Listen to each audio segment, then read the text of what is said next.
Red Rising has become one of my favorite books ever. I got into it just recently through a friend, and I have now read through the first two books. It is the absolute most fun I've had reading a book. I go through Audible because I don't have the patience to be able to read it myself. I am a very big baby and just don't know how to read. I made a ton of small notes as there's a small group of us. I made a ton of notes as a small group of us are doing a book club together and we're reading the trilogy together. I basically have a Discord channel for us to just post the spoilers that we are reading. I didn't do many notes, but I gave impressions as I was reading. So I'll try to do as best as I can as filling in the gaps. Spoilers, by the way. I remember at the beginning with him in the hole, I thought the whole story was going to be a lot like City of Ember or something underground, and there was like an uprising of the Reds against the stronger Golds, and they were going to show how the Reds were actually stronger than the Golds, or like the same thing that has been done 30 times over. Imagine my surprise when the simple colors are a lot more than just simple colors. It isn't just a color code system. They are genuinely different, almost completely different species. Io, at the beginning, I loved. This girl who, with the rose-tinted glasses of the protagonist, could have been the end-all be-all for him. Honestly, watching a protagonist go from I am comfortable and who cares if I get shafted to Io's death completely changing his worldview and completely changing like what he wants to do with himself is insane. The one criticism I see that from this book is that a lot of people are annoyed that Darrow constantly brings everything back to Io, but I think that is too big of a leap to hate on his character because of that. He's 17 years old, and it makes no sense as to why anybody would believe that a 17-year-old would be able to get over somebody that you thought you were going to spend the rest of your life with at 17 years old, especially if their lifespans are a lot smaller. I think they said at one point that the lifespan of the Reds down there were about 40 years, and only his uncle is like the oldest of his like little group of people.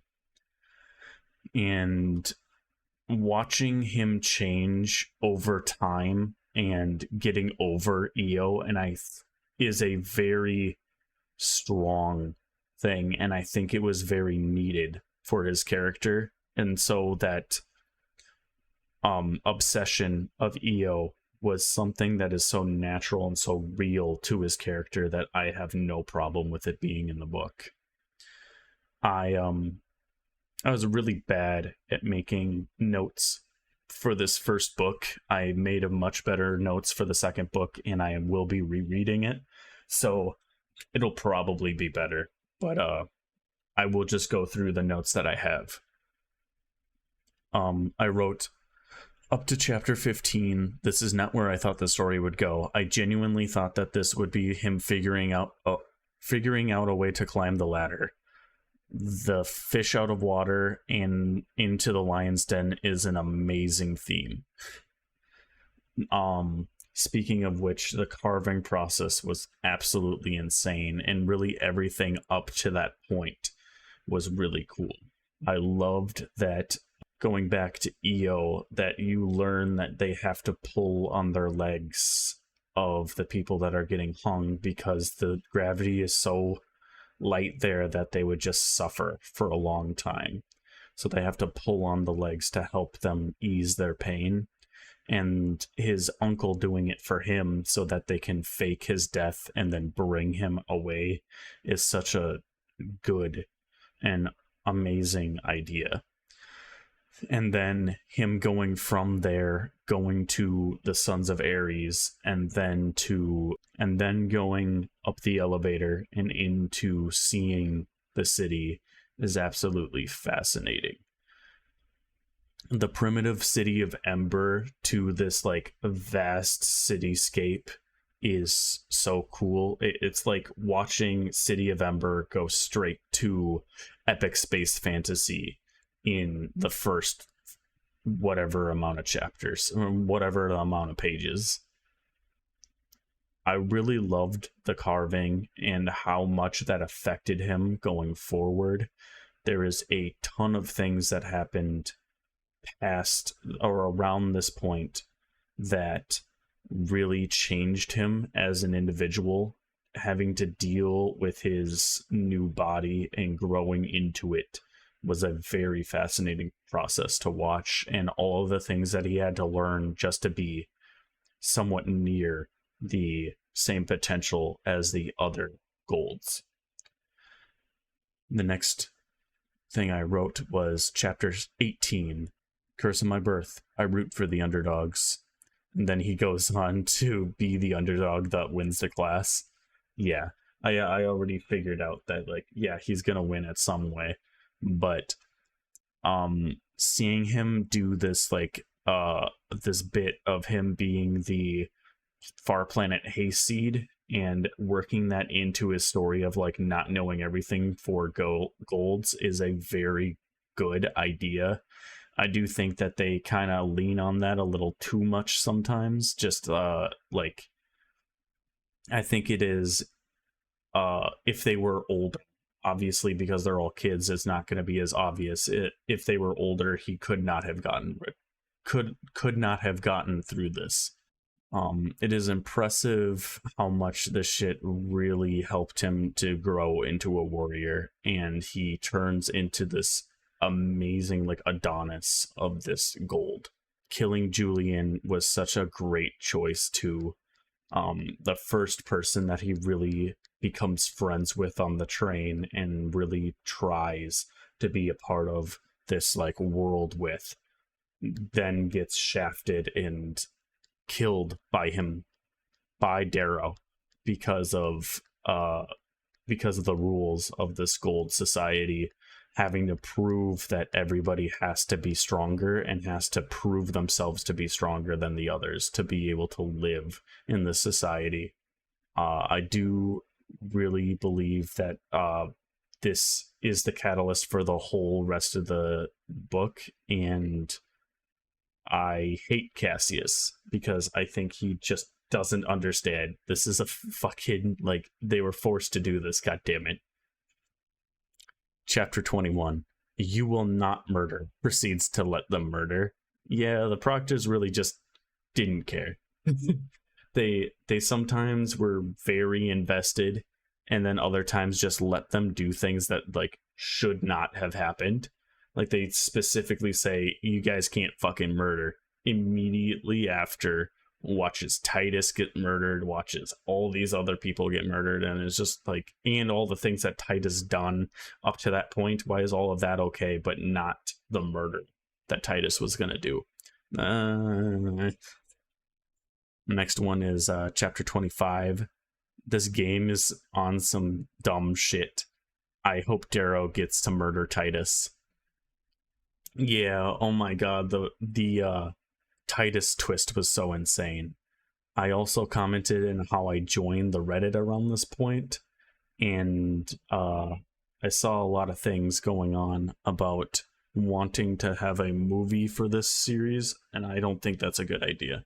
I really think that this should be like an anime or something, because watching the things that people do and how much, like, they need to balance the gravity of Mars. Chapter 28 to 30. Yeah, Titus being a red is insanity. I didn't really know how that shit was gonna work, and seeing Darrow handled it with a semi-leader at the time was kind of insane. Watching him do everything that he could to be able to, like, figure out what he was going to do to Titus, to then have to deal with him in this way and kill him for it was insane. And then I then wrote, I have a game theory. Jackal is red. No, past me. Grow up. Chapter 31. I want to kiss Severo more than anything. He's such a cute boy. Genuinely, Severo is such a cute boy. I would do anything for that man. He is a beautiful, he deserves all of the kisses. I didn't make any notes for a while because I was so invested, but oh my god, I immediately fell in love with Mustang. This this woman that comes out of nowhere and just has like this demeanor of like, I will fucking kill you because I'm better than you. Yes, please. Jackal sending the hollow to Cassius is also a fuck up, and I wrote, yeah, this man was bribed. Like, obviously somebody is the favorite here. I must have just figured it out. Cassius and Darrow are such goobers. Like, Cassius being so narrow-minded is dumb, and also Darrow not being the smartest and not being able to talk himself out of a situation is such a goober thing. I do love the sling blade thing about how hard it is for him to get used to the normal blades, but the sling blade is such a beautiful idea, especially with his name being the Reaper. After them seeing the sling blade is so cool. Watching them become this mythical figure just like the Jackal is really cool. This mirror of the two. When Mustang came to rescue Darrow after the fight was so cool. Also, just bringing it back for a second, the sling blade and the straight blades being such a prevalent thing, and Darrow not being able to fight Cassius with the straight blades was such a good, like, extra detail that I didn't pick up on the first time. Mustang coming to the rescue was very pog. I just need to say that. The way that they, like, kind of saved each other in the next couple of chapters were so cute. Genuinely, I love their dynamic, and I could not wait, and I was so excited when they kissed at the end of the book. Spoilers. Fuck you. The next few chapters of this growing army, I wanted to say that these are like 15 to 17-year-old kids, so I understand that like they can just kind of be swayed a little bit more, but there's a few things that Darrow says and a few things that just like happen in here that is like, I am 14 and this is deep. Like, okay. Yeah, no, that really just was said and it worked, I guess. Next thing I wrote was, for chapter 38, I wrote that I just didn't understand the rings, and I just couldn't fucking understand what taking off the rings was. Man, I am dumb. I don't know how I didn't get that the first time. I could have just waited 3 seconds and everything was explained to you. Okay, come on, grow up. The proctor coming for them right after that was very, very pog, because Severo was just like, you know what, I'm gonna go to the bathroom. Fucking runs and defeats Pluto like it's fucking nothing. That was cute. The proctors being such assholes and cheating like crazy is annoying. I am 13 and this is epic. Jackal getting away with the help of the proctors again. Was not expecting and did not like that Pax died. I loved him, and I fucking hate that that had to happen, but I think that like really brought Darrow into this like mindset of like, nope, I'm just done. I'm cutting loose. The Mars proctor, I really love him. I was at the time very excited to see what he was going to be in the next few books, if he was like going to be in them or not. I really liked him, and he was very intriguing to me. I do find the very quick killing of the Proctor and then storming the castle and getting to Mustang and everything kind of happened too fast. This made sense in theory because he was ramping up and ramping up and ramping up and ramping up, and the Pax being killed was just the last straw until he just went full on. But I do feel like it went a little too fast. Mustang and Daryl, God, I fucking love them. I kind of figured out the brother and sister thing with the Mars Proctor saying some things earlier where they were just like, make sure not to trust her. I was like, okay, dude, but like, what has she done that's wrong? There must be some like thing that she is hiding. Like, what's going on here? And then them becoming siblings or figuring out that they were siblings was really fucking like SpaghettiOs moment. I just said that. I really just said that, and you guys all heard me say that, and you're just gonna allow that to happen. I don't exactly remember where, but Severo knowing that he is a red after he goes through the tapes and he edits out Darrow saying bloody damn was extremely exciting to me. I was screaming at the top of my lungs listening to this audiobook from the best fucking reader I've ever heard for any of the audiobooks that I've used. I love him, and he is just brings out so much emotion in me. I started screaming. Cassius giving the Primus badge to Darrow was such an ominous, like, oh no, you're gonna pretend to kill Darrow and he's gonna get away from it again? Wow.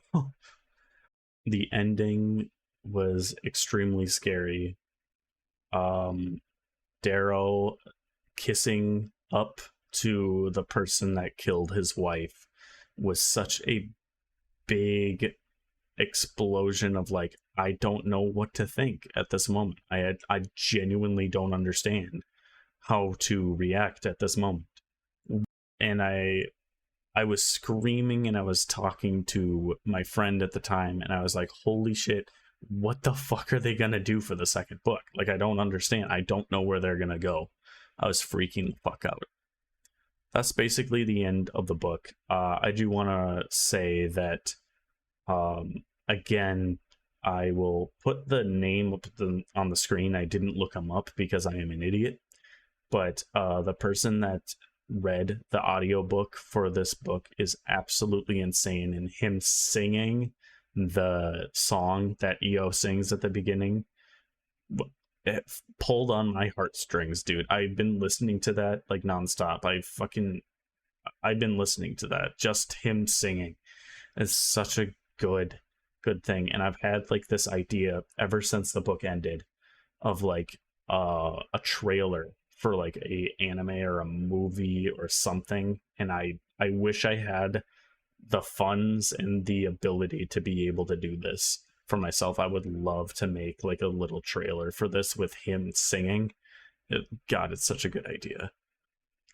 God, it's such a beautiful moment of him singing that to Mustang in that moment in that cave. My closing thoughts were, I fucking knew that book 2 was going to be insane wherever they went with it. I was so excited. And if I ever meet Pierce Brown in real life, God, he's sexy.